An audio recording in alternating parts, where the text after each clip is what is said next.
అదే అడుగుదాం. రాజకీయం ఎంతవరకు కరెక్ట్? Yes correct. అడుగుదాం మహేష్ గారు దానికంటే ఆన్సర్ ఇవ్వండి. ఏం కట్టారు? ఏ భవనం కట్టారు? ఉండండి ఒక నిమిషం, మహేష్ గారు ఆన్సర్ ఇవ్వనిద్దాం.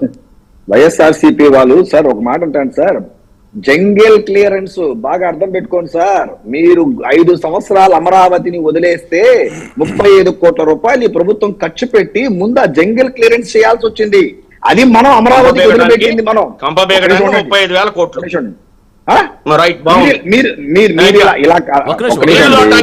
కాదు రవి గారు చెప్పనివ్వండి, చెప్పిందని ఎందుకంటే అండి, ఇప్పుడు మేము మీ యొక్క అవినీతిని గత 5 సంవత్సరాలుగా డిబేట్లలో ఎండగడితే, ప్రజల ముందు ఎండగడితే, ప్రజలు దాన్ని నమ్మి మీకు 11 సీట్లు ఇచ్చినారు. మాకు 35,000 కోట్ల అవినీతి అంతా తెలుస్తాం అన్నా.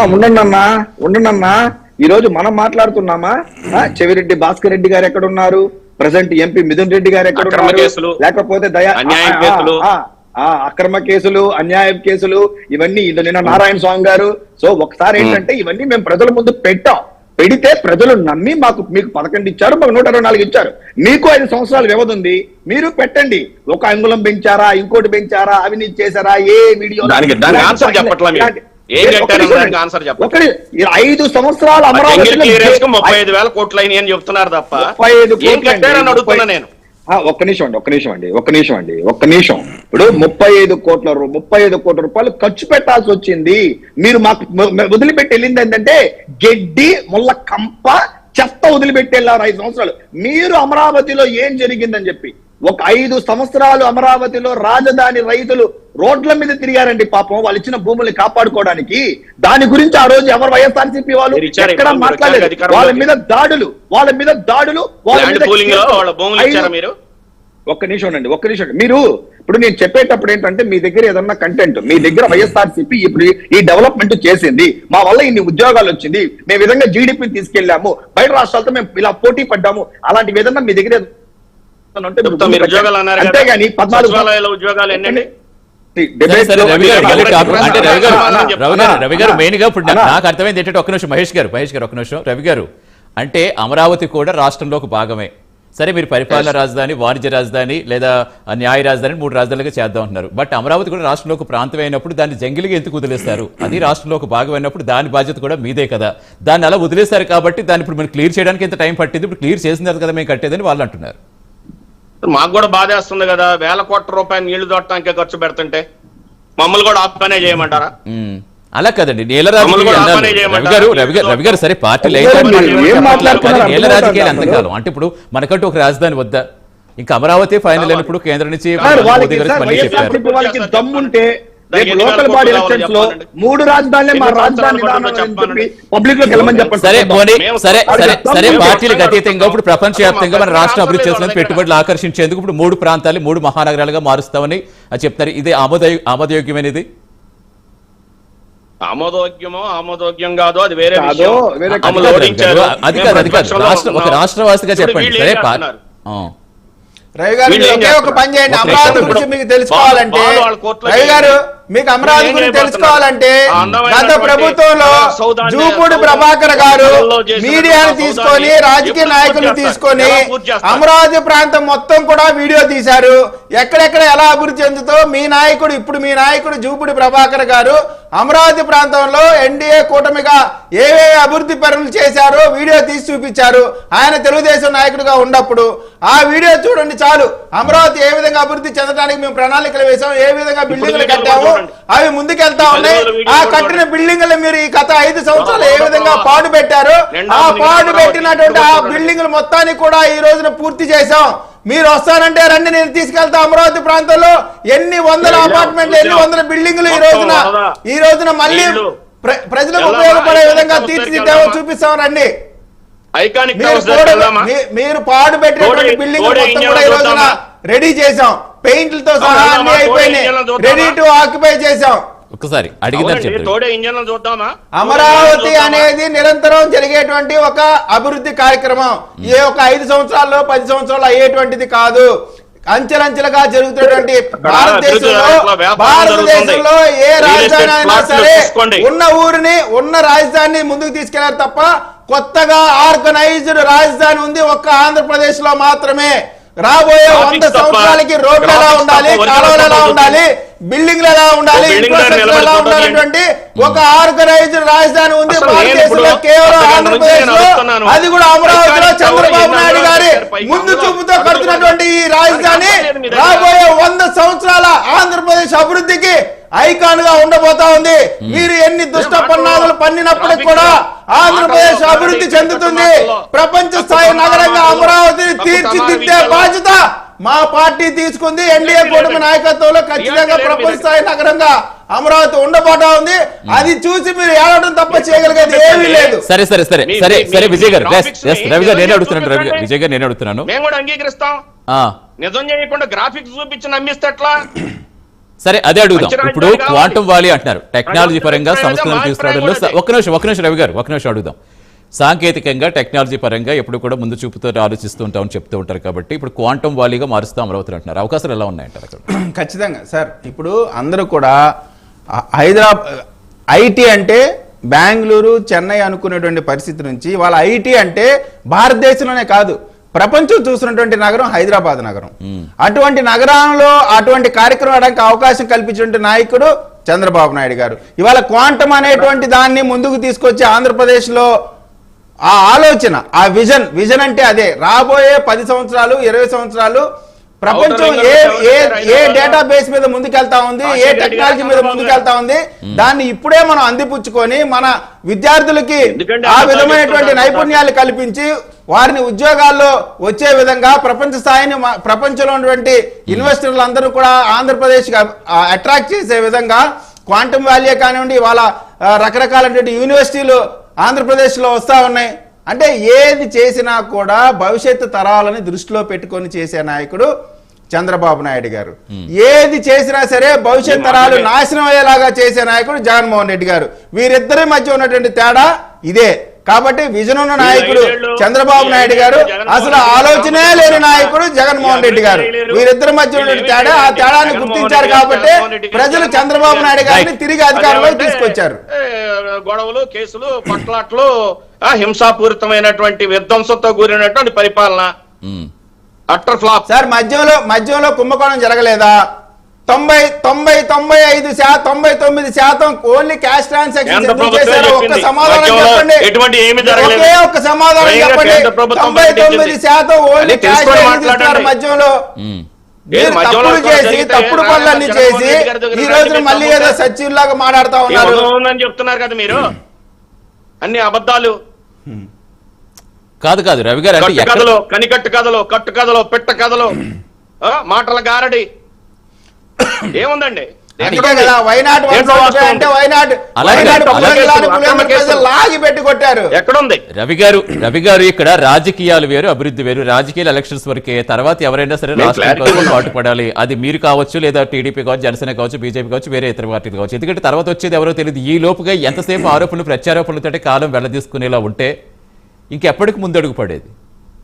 జగన్మోహన్ రెడ్డి గారి గురించి మాట్లాడకుండా అభివృద్ధి గురించి మాట్లాడమనండి, డెవలప్మెంట్ గురించి మాట్లాడమనండి. దమ్ముంటే డెవలప్మెంట్ చేయమనండి, రోడ్లు వేయమనండి. సరే, ప్రజల పక్షాన అధికార పక్షం కంటే ప్రజల బాధ్యత ప్రతిపక్షానికి ఎక్కువ ఉంటుంది. మీకే ఆ బాధ్యత ఎక్కువ ఉంటుంది. ప్రతిపక్షంగా ఉన్నప్పుడే ప్రజల ఆ ప్రశ్నలు లేవనెత్తడం కానీ వాళ్ళకుంటే సమస్యలు పరిష్కరించడానికి గట్టిగా అడవుల్లో పోరాటాలు కానీ మీకు ఎక్కువ బాధ్యత ఉంటుంది. సరే, మీరు లేవనెత్తుతున్నారు. అదే అడుగుతుంటా. అట్ ద సేమ్ టైం అభివృద్ధికి సహకరించాల్సిన అవసరం ఉందా లేదా? ఆయన ఢిల్లీ వెళ్ళాడు, మిర్చి గురించి మాట్లాడిన తర్వాత వాళ్ళకి మిర్చి రేటు గురించి గుర్తుకొచ్చింది. జగన్మోహన్ రెడ్డి గారు మాట్లాడాకనే తర్వాత వాళ్ళకి ఏ పని ఏం చేశారు తప్ప జగన్మోహన్ రెడ్డి గారు మాట్లాడకుండా వాళ్ళు అసలు దేంట్లో కూడా వాళ్ళ ఇన్వాల్వ్మెంట్ లేదు, వాళ్ళు మాట్లాడలేదు. సరే, అభివృద్ధికి ఎంతవరకు సహకరిస్తారు చెప్పండి? అభివృద్ధికి ఎంతవరకు సహకరిస్తున్నారు? సరే, సమస్యలు లేవనెత్తున్నారు, సమస్యల పరిష్కారంలో మీ వంతు పాత్ర ఉంది. అభివృద్ధికి ఎంతవరకు సహకరిస్తారు? మంచి పరిపాలనతో, మంచి మనసుతో, ప్రజాధనం వృధా కాకుండా మంచి అభివృద్ధికి ఖచ్చితంగా మేము సహకరిస్తాం. అభివృద్ధి లేకుండా మాటల గారడీతో, కనికట్టు మాటలతో, మంత్రతంత్ర కుతంత్రాలతో, తప్పుడు కేసులతో, హింసతో, దౌర్జన్యాలతో రాజకీయాలు చేయాలనుకుంటే ఖచ్చితంగా వ్యతిరేకిస్తాం. అయిపోయింది, ఇంకో 3.5 సంవత్సరాలు. ఈ 3.5 సంవత్సరాలు ఎంత కష్టపడ్డా అభివృద్ధి చేయటం చాలా కష్టం. ముందు చేయమనండి. ఎక్కడ వేసిన గొంగలు అక్కడే. సరే చూద్దాం. మహేష్ గారు చెప్పండి, మీరు చెప్పండి. సతీష్ గారు, ఇప్పుడు మేము 5 years వాళ్ళ ఏం చేయలేదో మేము ప్రజల ముందు పెట్టా, మాకు ఇచ్చారు. ఈ రోజు మేమేం చేస్తున్నామో కూడా ప్రజల ముందు పెడుతున్నాం. ఈ రోజు టీసీఎస్ కానీ, లేకపోతే గూగుల్ లాంటి సెంటర్స్ కానీ, మైక్రోసాఫ్ట్ సెంటర్స్ కానీ, క్వాంటమ్ వ్యాలీ కానీ, చంద్రబాబు నాయుడు గారు ఈ మధ్య పెట్టిన మీటింగ్స్ కానీ ఎక్కడన్నా గతంలో ఎక్కడన్నా చేయడం జరిగిందా?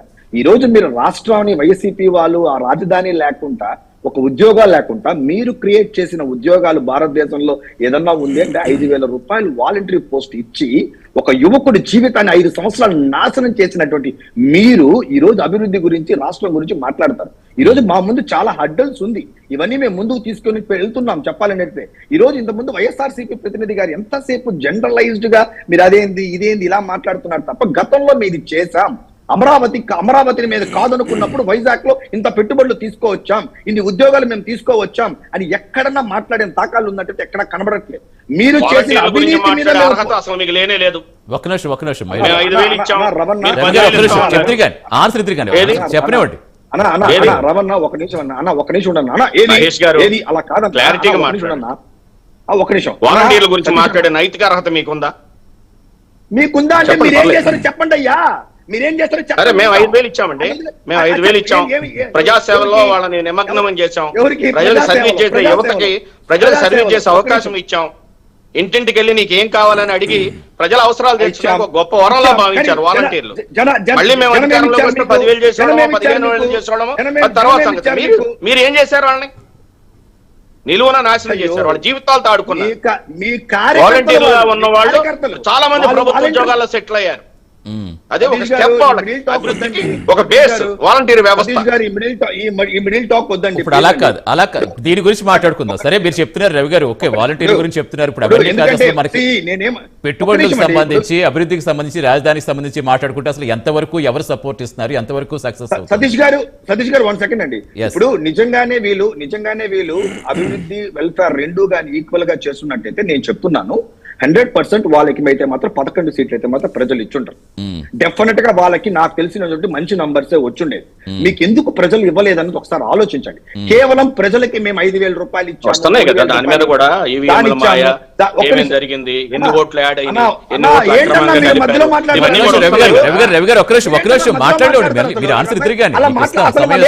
చెప్పాలంటే మేము తిరిగిలాగా మధ్యలో ఇంటర్వ్యూ అయితే మీరు ఒకసారి కేస్ స్టడీ చెయ్యాలా? ఎందుకు మనం ఇంత ప్రజల ముందు పెట్టినా మనకి ఎందుకు మేము చెప్తున్నామా వైసీపీ డబ్బులు ఇవ్వట్లేదని? వైసీపీ డబ్బులు ఇచ్చిన నేను కూడా చెప్తున్నాం కదా, వైసీపీ డబ్బులు ఇచ్చినా మీకు ఎందుకు జనం ఓట్లు లేదన్నది మీరు ఒకసారి కేసు స్టడీగా తీసుకోవాలి. అందుకే ఈ ప్రభుత్వం అయ్యో మీరు ఉండండి అన్న, మేము వెల్ఫేర్ తో పాటు డెవలప్మెంట్ కూడా ప్రజల ముందు చూపించకపోతే, అవినీతి దూరంగా మేము లేకపోతే ప్రజలు మాకు కూడా మీకు పట్టిన గతే మాకు కూడా పట్టిస్తారని తెలుసు. కాబట్టి ఈ రోజు ఏ మంత్రి గాని, ఏ ఎమ్మెల్యే గాని తప్పు చేసినా ఇమీడియట్ గా పిలవడం, మాట్లాడడం, దండించడం, వాళ్ళ లైన్ లో పెట్టడం, తర్వాత వాళ్ళ మీద అటువంటి ఆరోపణలు రాకుండా చేసే ప్రభుత్వం ఇది కూటమి ప్రభుత్వం. ఒక టీడీపీనో, జనసేనో, బీజేపీనో కాదు. హిట్లర్ లాగా నేనే పరిపాలిస్తుంటే కుదరదు. ఒకరు తప్పు చేస్తే ఇద్దరు ప్రశ్నించడానికి రెడీగా ఉన్నారు. సో ఇది వెరీ వెరీ ఇంపార్టెంట్ డెమోక్రసీలో. ఇది మా దగ్గర ఉంది, మేము కాదనట్లేదు. మీలాగా ఏక సిద్ధాంతం తీసుకొని బూతులు మాట్లాడుతున్న నాయకులు అలా మాట్లాడుతున్నా సీట్లు రాలిపోయినా అంటే కారణం ఏంటంటే జాగ్రత్తగా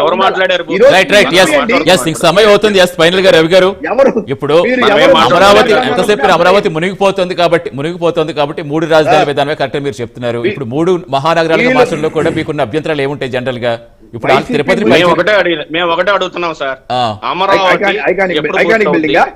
అమరావతి నిర్మాణానికి ఎన్ని కోట్లు కావాలి, మీరు ఎప్పుడు కడతారు, ఈ 14 నెలల కాలంలో మీరు ఎన్ని కోట్లు ఖర్చు పెట్టారు, మీరు ఎంత కట్టారు? వీటికి అడుగుతున్న